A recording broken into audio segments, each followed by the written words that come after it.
Parcoursup, ça commence dès maintenant. Oui, le 1er janvier. Mais tout d'abord, bonne année. Donc j'espère que tu as des bonnes résolutions pour cette année, hein, évidemment.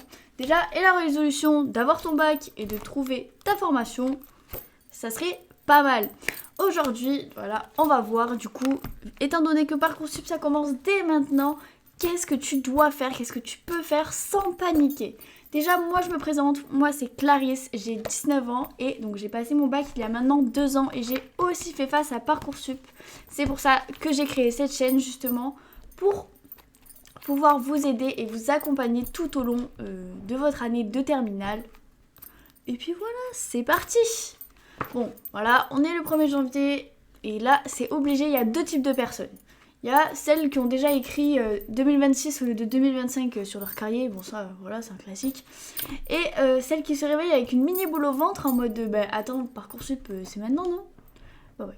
Si t'es dans la deuxième catégorie, respire, ne t'inquiète pas, parce qu'en fait le piège c'est que début janvier, de croire que tu devrais déjà avoir une idée claire, tu devrais déjà savoir tes vœux et tu devrais déjà être prêt.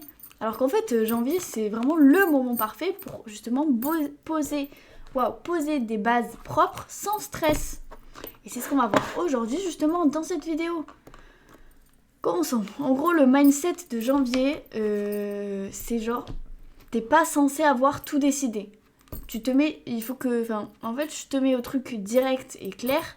Janvier, c'est pas tu choisis ta vie. Janvier, c'est juste tu commences à structurer tes opinions. Il y a beaucoup d'élèves qui se mettent la pression pour rien, parce qu'ils confondent avoir une direction et avoir une certitude absolue. Un exemple en soi. T'as peut-être 3 pistes, que ce soit du droit, un BUT technique ou un BTS dans un domaine plus concret. Et tu te dis, je suis perdu.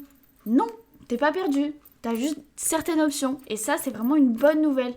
Et ce qu'on veut, nous, maintenant, c'est transformer les options floues en choix qui sont possibles et aussi assez réalistes.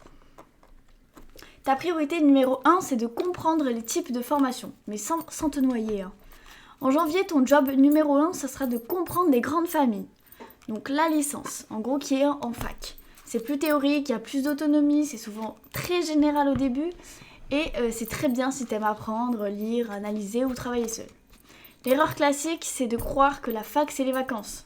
La fac, c'est juste que t'as personne sur ton dos, donc si toi, tu te gères pas, tu coules, clairement.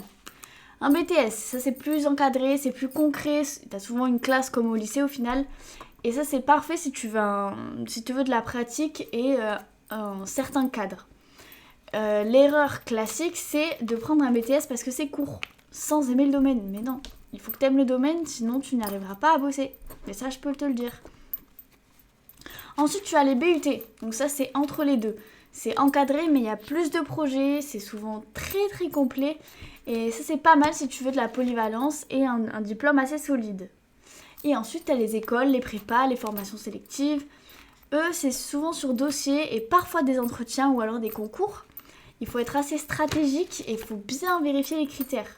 Donc en gros, tu peux pas choisir une formation si tu comprends pas la différence de rythme entre les formations. La priorité numéro 2, c'est d'arrêter de choisir une formation juste pour son nom. Je te jure, c'est un des pièges les plus fréquents. Les élèves, ils font licence psycho parce que j'aime bien aider les gens. Ça doit être ça. Le droit, ça ouvre toutes les portes. Non. Le BUT info, c'est l'avenir. Mais ça, si tu regardes, c'est des phrases sur TikTok, hein, c'est tout. Toi, tu dois regarder vraiment les matières, le rythme, les types d'évaluation, les débouchés, les spécialisations que tu peux faire aussi. En gros, petit exercice. Quand tu regardes une formation, il faut que tu te poses 3 questions. Est-ce que je peux supporter les matières principales pendant 2 ans ? Est-ce que le rythme me correspond ? Donc est-ce que c'est de l'autonomie, de l'encadrement ? Et est-ce que je me vois au moins dans 2 débouchés possibles ? Si tu as 3 oui, c'est que c'est une formation sérieuse qu'il faut que tu gardes. Ensuite, la priorité numéro 3, c'est construire une liste de pistes avant de construire des vœux. Ça, c'est très important. En janvier, tu fais pas encore tes vœux définis. Tu fais juste une liste de pistes. Donc, par exemple, tu te dis, ok, je veux bosser dans le sport, mais c'est trop vague. On transforme ça en piste. Bam, STAPS, ça c'est un parcours différent. BTS ou BUT, dans le commerce du sport. Un kiné, si t'as le niveau et si t'as la motivation. ou l'éducation, le coaching, le management, ça devient concret. Et en fait, ton objectif, c'est avoir une liste de 10 à 20 formations possibles. Et ensuite, tu dois trier. Tout simplement. En gros, en janvier, tu dois comprendre les types de formations. Tu dois regarder les contenus et pas les noms. Tu fais une liste de pistes, pas encore une liste de vœux figés. Et tu avances petit à petit. Mais tu dois avancer, ça c'est sûr.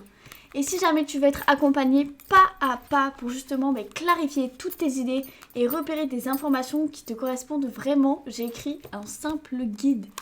7 jours pour trouver sa formation post-bac.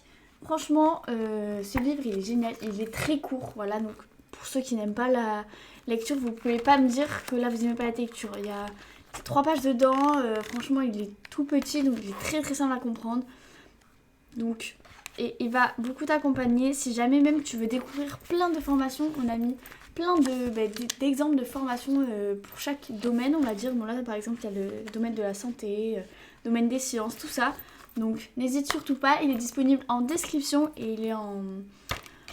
Comment on dit ça ? Il est en promotion sur les livres Amazon digitaux. Donc n'hésite surtout pas à cliquer sur le lien.